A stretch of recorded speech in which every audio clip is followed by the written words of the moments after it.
Hello and welcome to This Machine Kills Fascist Netrunner. We're going to be talking about my recent trip to Bristol Regionals in the UK. So I've been involved in organising the regionals in the UK, and yeah, essentially like the regionals form a medium-sized tournament larger than a circuit opener, which I've done the video on before, the one circuit opener we went to in Cambridge, and something like a nationals, which will be happening in November, or like continental and worlds, which are much larger.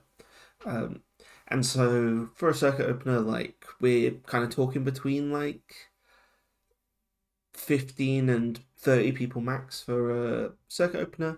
And so when we started planning regionals, we kind of were aiming for about like 35 people for these tournaments. And Bristol, the first one, sold out, and it sold out with a capacity of 50 people. So this was like actually like really bang on a great medium-sized tournament. Like felt significantly bigger than going to a circuit opener, whilst also like feeling significantly smaller than one of those big tournaments and still being able to fit it all into a single day, which was really lovely. Um, so yeah, Bristol is basically the opposite end of the country, width-wise to me. It was a 4-hour train journey down, and I went down on the Friday, uh, went and did some record shopping, and then went for dinner with Bar Wu, who was the organizer, and my friends Harmon B and Ace Empress.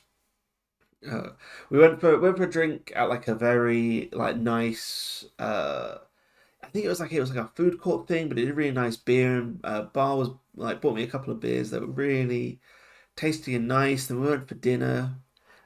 Went to like this kind of like Asian fusion thing or a Pan Asian thing, which was like really nice and pretty cheap, which was like gorgeous. Really happy. And like at that point, I like noticed like Ace Empress and Humby are two people who I know through playing Netrunner.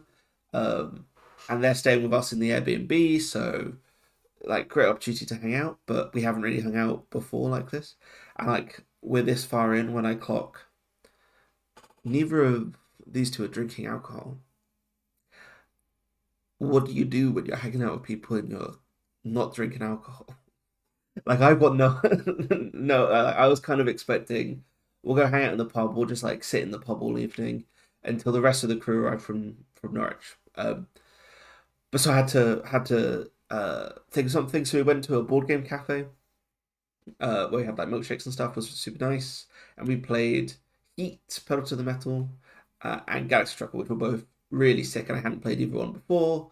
I think I'd tried to play Galaxy Trucker once at a board game cafe, but I was uh, like trying to read the rules and teach it to people at the same time, and it didn't really work out. Um, so yeah, we had like a really lovely evening, just like hanging out. It was super fun. Makes the kind of like traveling down was like super worthwhile. And so yeah, then the rest of EA Sports don't get in until like 11:30, something like that. 5-hour drive, and then we talk a little bit in the Airbnb, talk a bit about decks, and then head to bed. Wake up in the morning.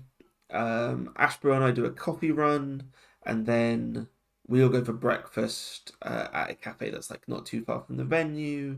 Eat some lovely eggs, and kind of just get ready. So yeah, turn up to the venue. The venue is huge. Like it could easily fit way, way, way more than the 50 people we have, which is really lovely. There's a lot of space. We have the space to ourselves. It's not too loud. Um, Tag Miller setting up, which is also lovely. Love those guys. And yeah, and then the two decks that I'm playing. So for my Corp side, I took the Asmari deck to EMEA and had been playing that for the couple of months before. That's definitely the deck that I have the most practice with.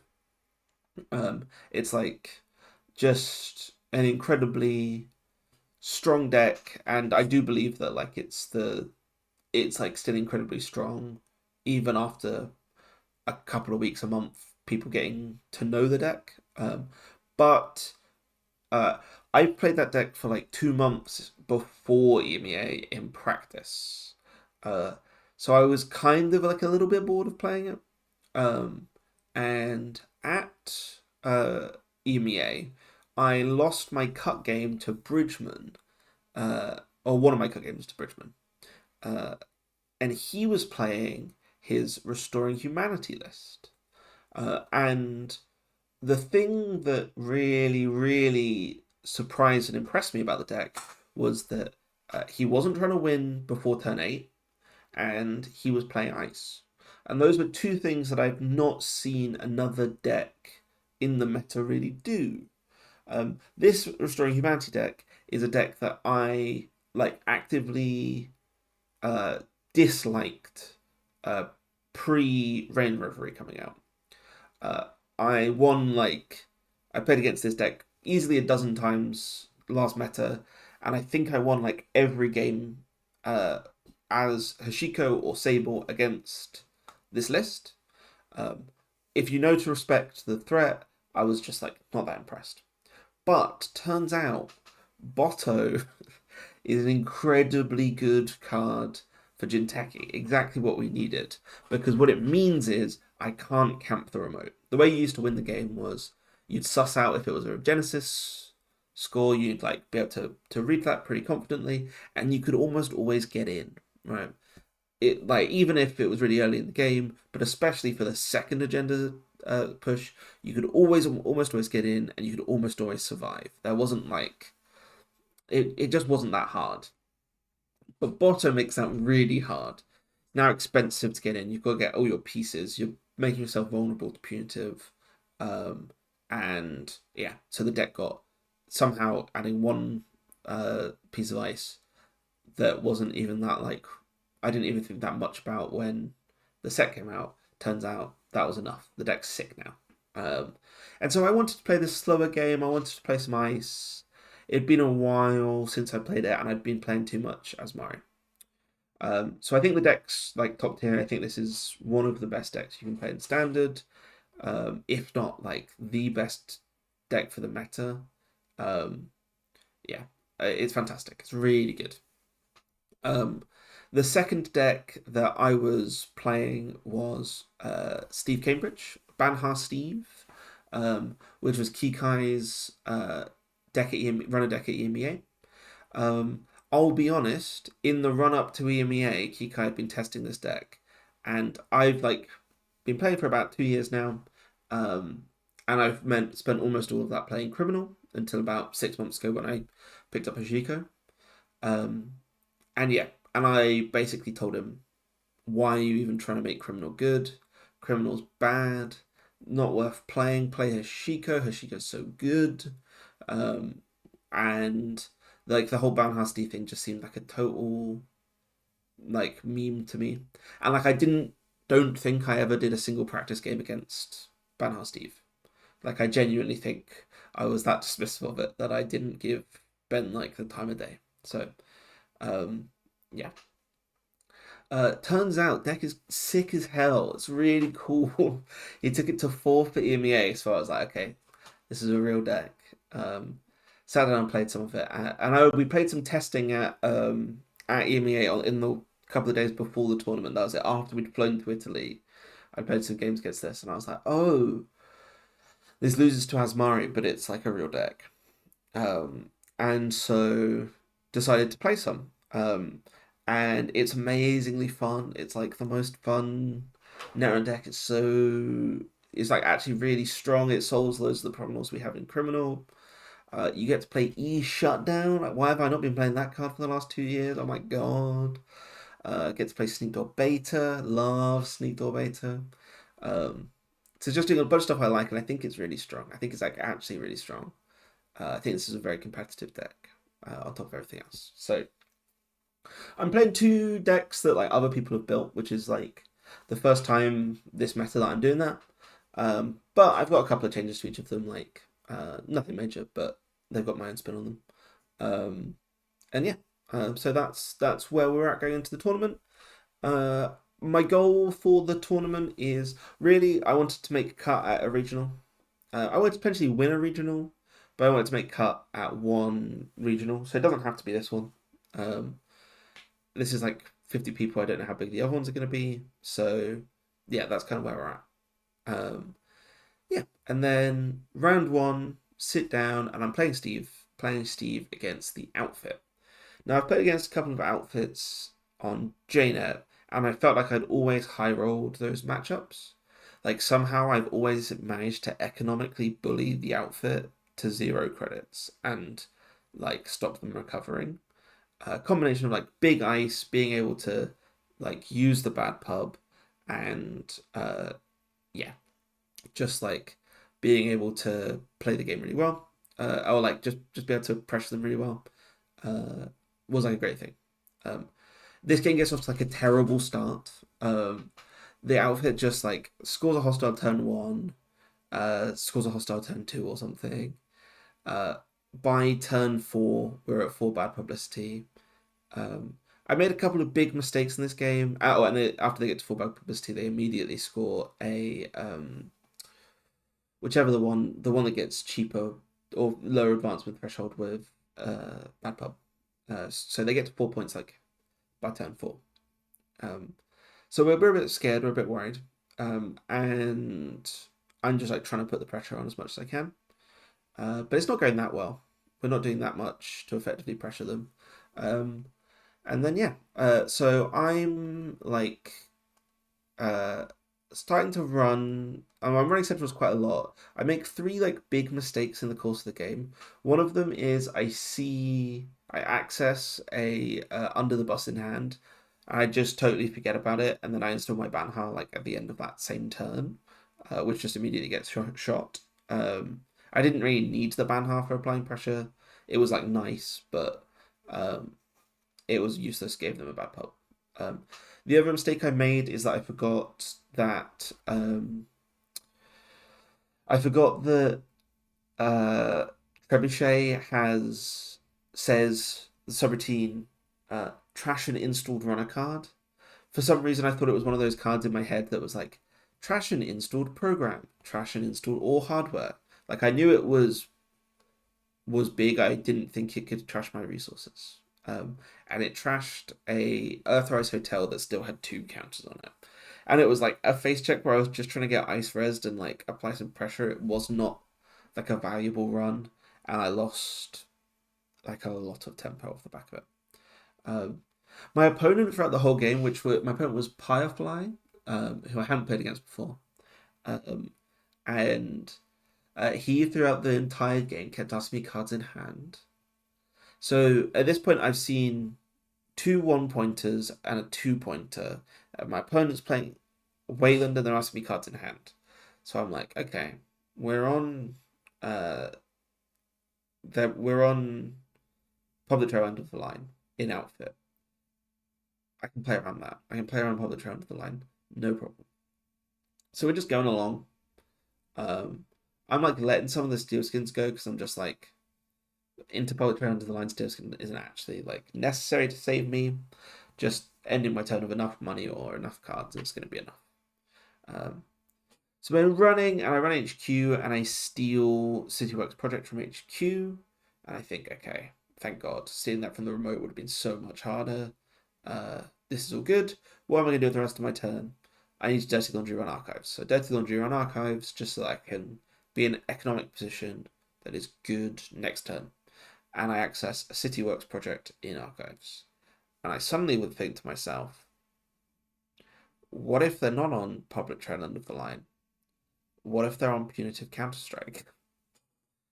Because I now have 5 credits and I'm ending my turn having stolen 6 points.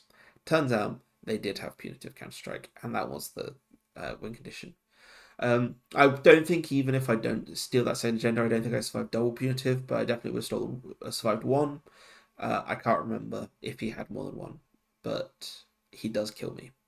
So game one is a loss, which is sad. We're not feeling too great about that. I didn't think Steve did badly, but I definitely wasn't prepared for the matchup. I spoke to some people afterwards, and they said that like Lady Killer outfit is running punitive Counter Strike and agendas that aren't 5-3s. This isn't something that I'd heard of or thought much about. So that's bad on my part for not getting myself familiar enough with the meta, I think. Um, Although like you can't beat yourself up too much for uh like nobody's playing the outfit these days. He says. I think that's quite a lot of outfit at the tournament in the end. Um, and that's like an important thing at regional level events, right? People will just play the decks they like rather than you playing against top tiers like every round. Um, so yeah, second game I played against Molior, I think, and he was playing Kit, and I got to turn to Punitive kill him. He played a Dirty Laundry, ran archives, and said, "Well, let's see if you have it," and I did have it. And folks, as a rule, they always have it. If RH has put an agenda in archives, it's because they want you to steal it. Um, and sometimes you get a little lucky, but most of the time you do not get lucky. The deck is very consistent. Um, we ran it back, played a second game. That went much better. Like he respected all of the threats, was much more on the ball, um, and was able to Kit has tools to like challenge my remotes and get in, and like getting in past the botto is like possible with pressure spike and propeller and such. Like out of kind of any deck, that kind of control shaper is best for it. He was playing Hypermantle Kit. I had some difficulty getting all the pieces up and like getting prepared for it. And I was able to score out, but it was like a much closer game. Like he got to 4 points, and I was like sweating, but we did win, and we would have won it anyway. Um, Round three, we played against Fix B, who was on Essa, and the Essa RH matchup is like very peculiar. I think generally it's easier for Essa to make a mistake and just lose, but and like some of the pieces like finality in your deck really struggle to like utilize well. Um, but like a really disciplined Essa can probably like hit your combo pieces, and like you've got to be making the right decisions as RH as well. I think um, quite early on in the game, I pushed a Regenesis. I had like 5 ice installed, one on each central server. Um, and my opponent installed Bankar turn one, which is something like I wouldn't do if it were me in the matchup. I don't think Bankar's probably like a hit point rather than anything else, just because I'm on so many sentries. And then I had a Res Spin Doctor on the table, Regenesis in the remote Bacterial in Archives, and he runs the Spin Doctor, and I have a decision to make. I could either use the Spin Doctor to shuffle away the Bacterial, which would be like would push me off the Regenesis plan. I'd have to like find another way to put another card in, but uh, equally he's Bankard Archives, and there is an Anansi on Archives, and he doesn't have any way to break Anansi. So he is going to take 6 damage if he runs Archives. He's got 8 cards in hand from a nuker, I think, but if he runs in, steals a Bacteria, and I've got Double Punitive in hand, the chances of him surviving are like so slim that I pop the Spin Doctor but shuffle back some other face down cards so that he doesn't know what he's doing, because like I'm happy if he doesn't run it as well. He does decide to run it. I res the Anansi, he takes 6 damage. I say, would you like to jack out? He says, no, I'll access. Steals 3 points, dies to Punitive. If he'd had 2 steel skins, I think he could have lived through double Punitive. We were pretty early in the game. We hadn't seen any, but the way he was running like implied to me that he probably didn't have any in the start of his hand at the start of this turn, because he'd just been running through stuff. Like maybe he did and he missed it, but my guess is he didn't have any at the start of the turn. The nuker might have drawn 1, and if that steel skin draws into the second steel skin, like there's 5 new cards. There's still 30 cards in the deck. If you're going to draw 2 of the steel skin off that, that's like odds I'm willing to take. And also like if the Anansi hits the steel skins, like if we get that in the first 6 damage, then I don't have to play the punitive to find out. So I think I'm like okay lines, pretty happy there. The fourth, so we win.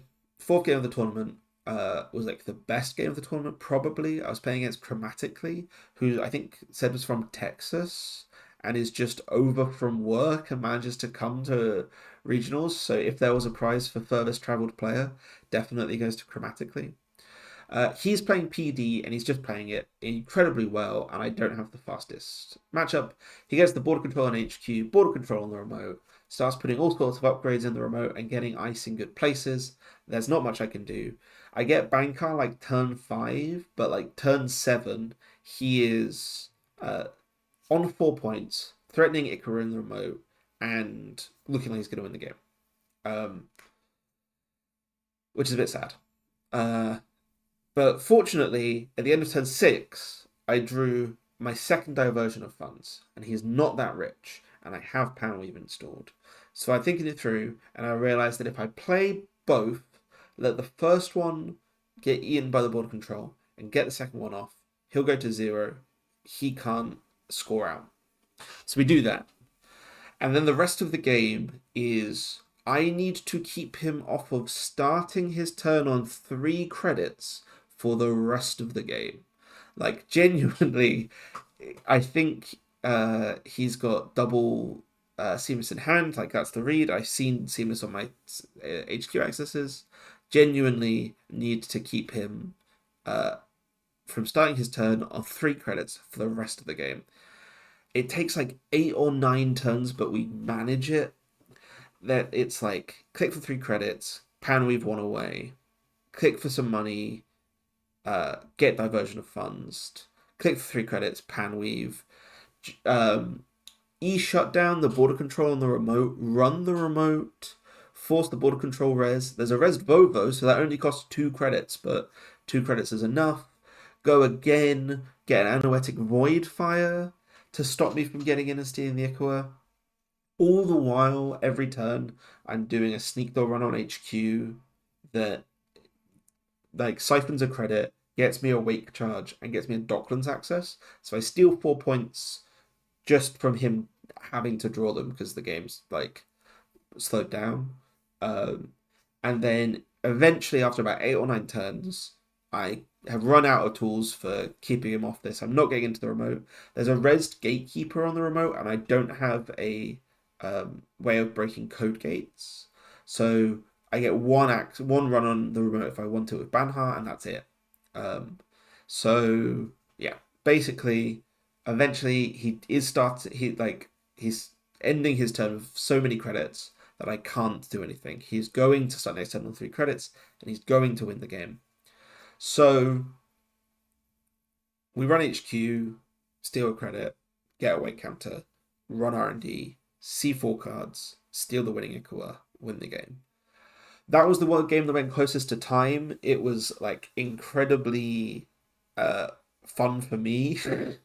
I can imagine it was heartbreaking for him in a way where he was like going to 7-0 me like very confidently win that game.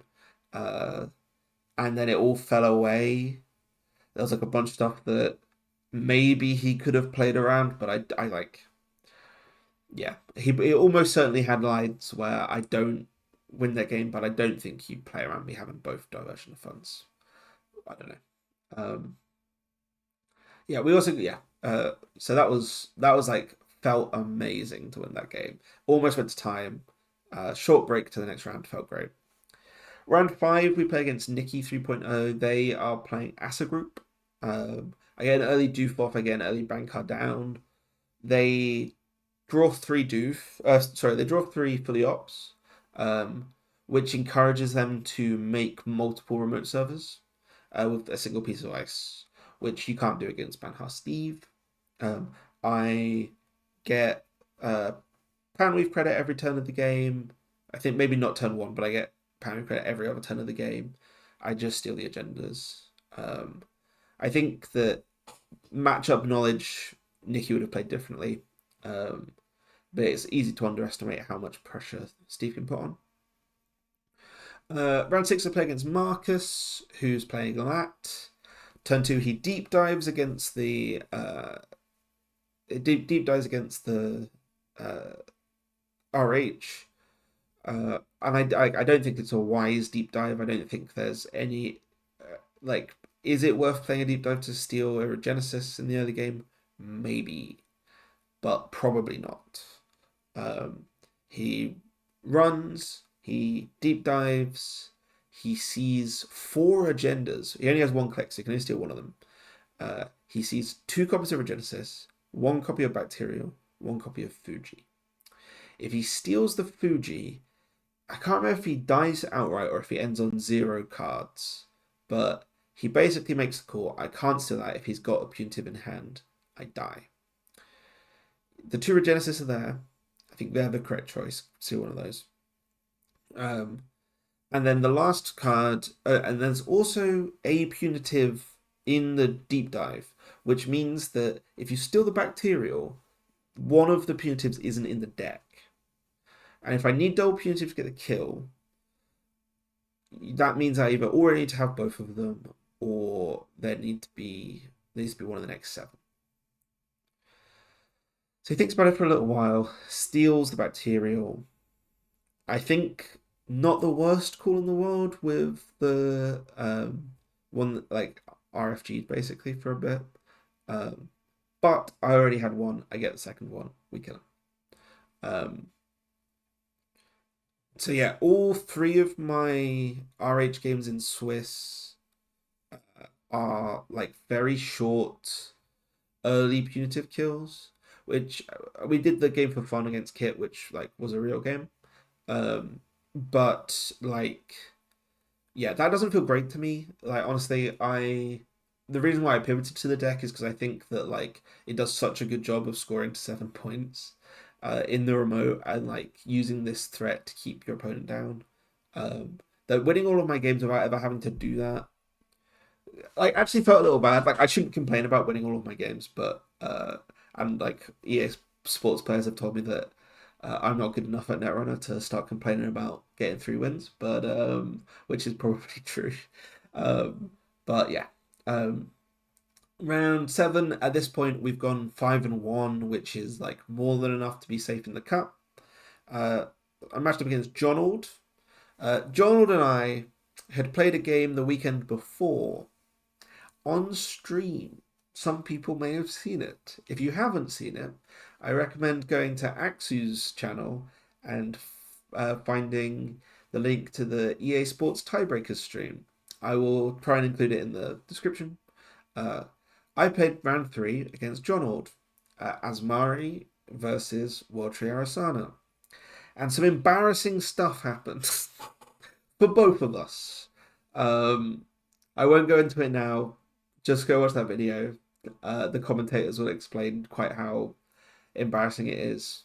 But suffice to say, we ID because it's kind of the right thing to do. And I'm like, I will go borrow somebody's Asmari deck and we can replay that game. So we replay that game for fun. I take Chris Dyer's deck and play it against John Ord. I'm one card short of drawing Lethal Punitive. Like, there's a turn where he steals 3. I do, like, Sudden Commandment into Predictive Planogram, miss it, install a card, install Spin Doctor, and then on his turn I res the Spin Doctor and draw 2 Punitives. So, like, the next 2 cards in the deck, if I'd seen either of them, it would have been game. But we just miss it, don't win. But that's just a rematch for fun, doesn't count. So at the end of Swiss, we're 5-1-1, which is like comfortably in the cut. I didn't think about it before this point, but actually IDing means that I'm now in the lower half of the cut. I'm now like 5th place, whereas if I'd won, I would have been top of Swiss, I think. Which means that I don't get to decide the matchup, which is maybe something that was worth actually playing that last game for. I was like one of the 2 games to ID, intentionally draw, and then like that might have been wrong, just because the cut was single elimination, and getting into the top 4 in a single elimination cut feels actually like it is probably worth fighting for. I think it would depend on some factors, but yeah, worth thinking if you're going into any other cuts at regionals. does single elimination make a difference to my decisions around IDs? Um, so yeah, because it's a single elimination cut, I don't think anyone's taking it that seriously. I'm kind of laughing and joking around. Um, Kikai misses the cut on bubble, which is sad. But my two EA Sports teammates, Ollie and Ashbo, both make it in. So top eight, three of them are EA Sports. That feels nice. And so yeah, we go in. My first round, I get paired up against Chris Dyer. Chris Dyer is former world champion, uh, designed border control, probably my favorite piece of ice ever in Netrunner. Um, and he swept me at UK Nats last year, and I think he's the only person who swept me at UK Nats last year, and he knocked my buddy Ace Empress out of the cut. So I've got a grudge to get done, but he's playing my deck. He is playing the Asmari deck that I built. Like, probably one of the best people to play Netrunner in the UK ever is playing my deck, and we have a conversation about it, and he's like, yeah, this deck is busted good. Like, so good. Uh, it's crazy. Which is, like, incredibly high praise. I'm feeling, like, really good about the fact that uh, him and the process decided to play the Asmari. So I'm already feeling great. It's like the cut doesn't really matter for much. It's singular limb. We've all got playmats, so it's like, and like the first place gets a ticket to UK Nats paid for. I'm running UK Nats, so my ticket's already paid for. So there's really like not much in it for me. It's like kind of low stakes. Um, I'm playing Steve against Asmari, which is like I think a bad matchup for Steve. I think most decks have a bad matchup into Asmari, unless you're World Tree Arasana, maybe Lat, but probably just World Tree Arasana. Um, so yeah, you have to get lucky and be good, I think, to win as Steve. So we kind of just we do exactly that. Like I know the lines against it. We steal the first agenda out of the remote server using Boomerang on an inside ice, which I like. It was the first ice on the remote, so fairly confident it's an end the run ice. I have to do this face check with the second piece of ice on the server unresed. I'm ban hiring the remote, Boomerang the innermost ice. If the second piece of ice is uh, isn't is an end the run ice, there's like nothing. I'm not getting in. I might be able to make him spend enough money, so I feel okay about it. But we're really calling our shot here with the Boomerang. And turns out we're completely correct. Second ice is a Serevna.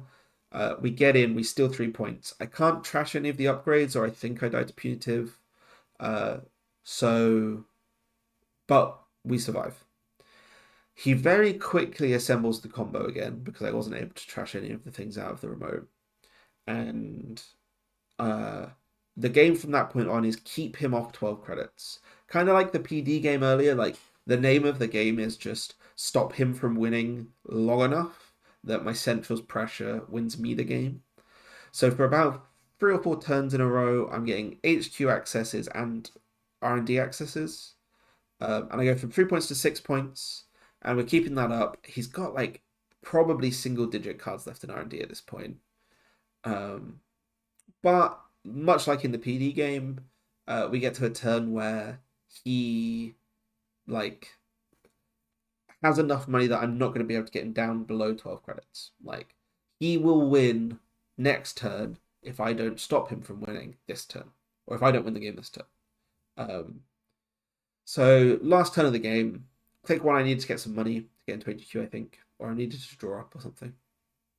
Run HQ, click 2, miss, no agenda. Run R&D, click 3, trash a Hollow Man. Run R&D, click 4, win the game. And we just get there, like, by the thinnest of margins. I think I played, basically, the game, like, as perfectly as I could think to at the moment. Like, I didn't have any notes for myself about any mistakes I made. I know how to play against the Asmari. It's very hard, but I do know how to do it. And yeah, we just won the game. which is nice because that means we're now in top four, and it means that we beat Chris Dyer, which is like can go on my CV. Um, and then yeah, so round two get paired up against Ashbo, who is a teammate, one of my best friends, who is playing Steve as well and playing Built to Last. Um, and that's just like incredibly good news because uh yeah, like he's only been playing for about a year and he's just doing fantastically. And now it's the semi-finals and I get to play him. Um, so yeah, and like I absolutely like wreck his day, like completely destroy him. Not even close. He doesn't like he didn't stand a chance. It's like Botto on HQ turn one. Um, he like runs it at some point, loses sneak door beta. The game is done. I can take as much time as I want, but like we're winning these. And yeah, just kept out of the game. Absolutely destroyed, put him in his place. He knows that the student cannot challenge the master, but we're doing well. And we're on to the finals. I've never made the finals of a cup before, probably because this one's single elimination. It was a bit easier. But I also don't think I've ever won two games in a cup. I've played in like two cups now, and I think both of them I won one game and lost two. So this is probably my best performance in a tournament ever at this point. And I'm in the finals, and I'm against Ollie. Now Ollie is a EA Sports teammate. He literally never plays Netrunner. Uh, he on Friday night about 8 p.m. sent messages to the Discord server being like, "So how do you play this Asmari deck? And what runner should I play? Does anybody want to jam a game for practice? No one's around. Guess I'll just go in with zero practice." And here he is in the finals. So I'm like indignant at this point because I hate to admit it, but I probably spend somewhere between 6 to 10 hours a day thinking about Netrunner. And here's this guy in the finals, literally just rolls up and just does it. And yeah, he just absolutely smokes me. I get to 6 points. There's like an early class act I miss. Um, and there was like there was like a turn or two in there where I maybe could have gotten into the remote server, but to do it, I would have had to have called Bankar on the remote and then drawn into a steel skin or something that saves my life. It was like double piranhas, so it's just like quite good against Banhar. Whereas like piranhas isn't good against Shaper, it is good against us. Um, so yeah, I get 6 points, and then I get a couple of Central's accesses, but not nearly enough for it to have felt like it was a close game. Um, and yeah, he gets out of the remote. I do get to do like the boomerang thing early as well, uh, but it was actually a send a message in there. Like he just called my bluff, or like he just knew that I would get in there. He didn't get the punitive kill off of it. I think like sending a bluff is like in my head that's almost always wrong, but clearly if you're Ollie, it can be the right play. Um, and yeah, I don't see the second class act, which I think would have been like a big difference maker. And that keeps me out. I think I don't know. I might move to a third class act over a second Earthrise, but it's hard to say.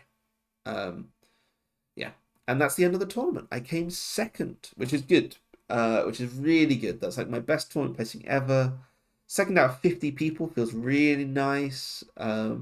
And yeah, just like doing it with loads of friends around. Like had a really lovely weekend. My guy Ashbo came third, which was just like incredibly sick. And like yeah, I met a bunch of new people. Like I don't think most of the people I played against I hadn't played against before in a tournament.